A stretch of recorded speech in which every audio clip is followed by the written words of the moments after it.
Okay, I'm here with Chuck Vollmer, and he has a new book out on JobEnomics. Chuck, can you please tell us about JobEnomics and why it's so critical now to our country? Suze, the new book of JobEnomics is a plan for America. JobEnomics stands for the economics of job, wealth, and revenue creation, and our goal is to create 20 million new jobs, 20 million new private sector jobs by 2020. We've created in the United States in the 40s, 50s, 60s, 70s, 80s, and 90s, as percent of the population, about 20 million new jobs.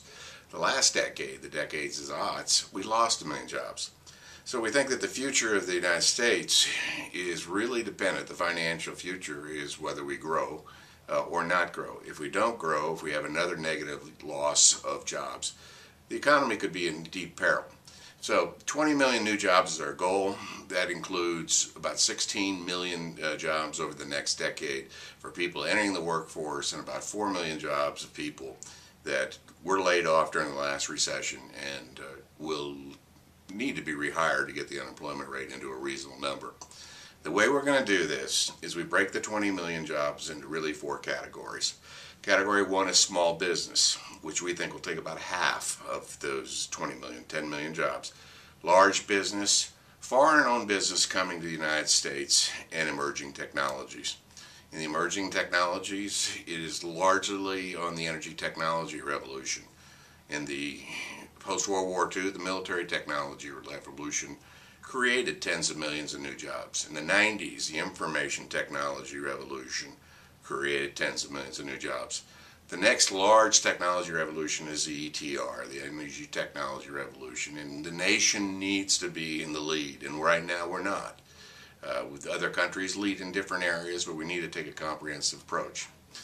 On the foreign businesses coming to the United States, in the 1990s, the Japanese brought automobile plants because we had a little bit of Buy American and a little bit of protectionism, so they built automobile plants in Alabama and the Southeast.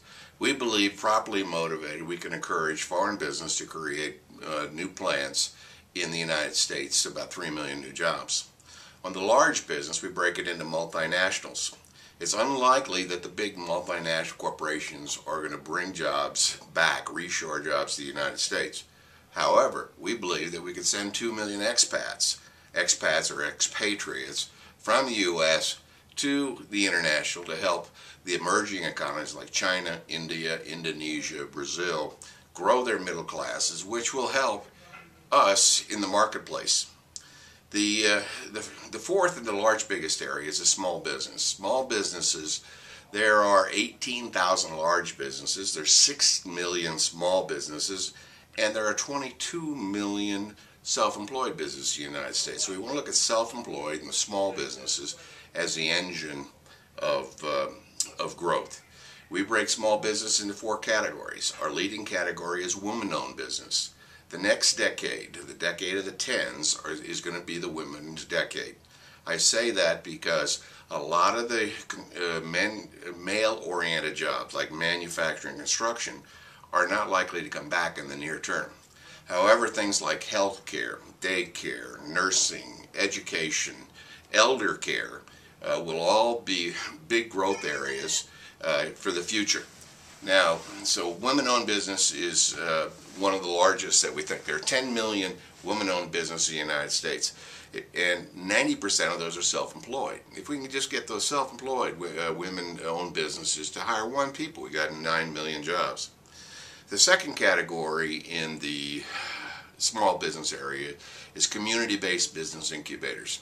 So as you and I are here at a business incubator conference called CEO Space, we think that if we model these types of activities in each of the cities of the United States, that is an entrepreneurial education, entrepreneurial boot camp, and financing, in other words, bringing financing to the base of the economic pyramid, we could create a significant number of new jobs in the self-employed, micro businesses, small business.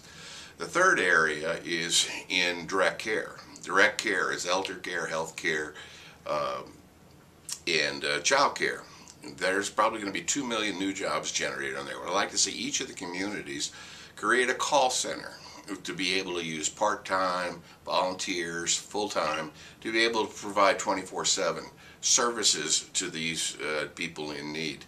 The fourth area in the small business is the real estate. Right now, 1 out of 8 homes are in foreclosure, 1 out of 4 homes are underwater, and the strategic delinquency rate, serious delinquency rate, is 90 days or more, is the highest in the history of the United States. So what we'd rather see the real estate go to sold off in blocks to sovereign wealth funds or hedge funds. We'd like to break this into small business opportunities where we can undertake the real estate, the property management, and be able to convert these homes to rentals for the people that are already in there. We think that we could create 1 million or 2 jobs in that alone. The fourth major area, and I'll end after this one, is business ministries. We have 300,000 churches in the United States. Those churches have not really kicked in to the full degree possible to be able to take care of the financial needs of the financially downtrodden. We have a number of programs. We're working with a number of different church-oriented groups to be able to provide the counseling services, the mentoring services, to be able to use their facilities and use their skill sets to engage them into this long-term unemployment and the unemployment problem, which is frankly swamping the government and the community-based support organizations. So the bottom line is JobEnomics stands for economics of job, wealth, and revenue creation, and we wanted to have a goal of 20 million new jobs by 2020. We've done it in the past. We can believe in the American entrepreneurial spirit, and we think we can do this again to grow a country back into prosperity. Thank you, Susan. Appreciate it.